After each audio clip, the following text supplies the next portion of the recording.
தமிழக வெற்றி கழகத்தின் 2ஆம் ஆண்டு தொடக்க விழாவை முன்னிட்டு தூத்துக்குடி மாநகர தவேகாவினர் முதியோர் இல்லத்தில் கேக் வெட்டி உணவு வழங்கி கொண்டாடினர். தமிழக வெற்றி கழகத்தின் 2ஆம் ஆண்டு தொடக்க விழாவை முன்னிட்டு தூத்துக்குடி தாளமுத்து நகர் அருகே உள்ள தாய்நகர் பகுதியில் மாநகர தவேகா சார்பில் உஷா அன்னை பிசி தலைமையில் முன்னாள் கவுன்சிலர் ஜி ஆனந்தகுமார் தமிழக வெற்றி கழக கொடி கம்பத்தில் கட்சி கொடியை ஏற்றி வைத்தார். பின்னர் கலந்து கொண்ட அனைவருக்கும் தமிழக வெற்றி கழகத்தின் கொள்கை உறுதிமொழியை ஏற்றுக்கொண்டனர். நிகழ்ச்சி ஏற்பாடுகளை அருள்ராஜ், ஜூலியட், ஸ்டீபன், ரீகன் ஆகியோர் செய்திருந்தனர். இதைத் தொடர்ந்து ஆதரவற்றோர் முதியோர் இல்லத்தில் கேக் வெட்டி கொண்டாடினர்.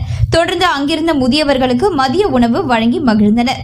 நிகழ்வில் இக்னேஷியஸ், கிறிஸ்துராஜா, கதிர்வேல், சக்ரா ஜக்ரியா, மணிராஜ், சுந்தர், முருகன், ராஜ்குமார், கார்த்திக், சந்தனராஜ், அஸ்வின்குமார், தினேஷ்குமார், மகேஸ்வரி, ஹரிகுமார், சுஜாதா, அபர்ணா, சுமித்ரா, சதீஷ்குமார், மதன், ராஜா, நந்தா, ஷாம்னி, கார்த்தி உள்ளிட்டோர் கலந்து கொண்டனர்.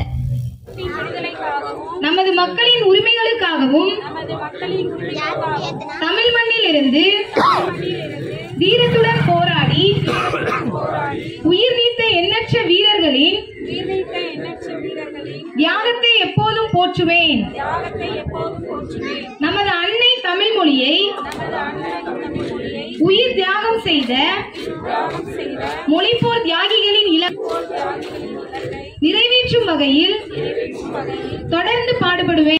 மீதும்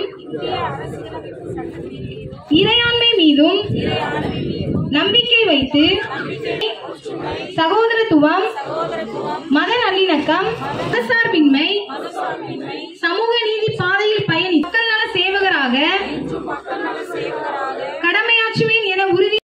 மதம், பாலினம், பிறந்த இடம் ஆகியவற்றின் பெயரில் வேற்றுமைகளை களைந்து மக்களிடையே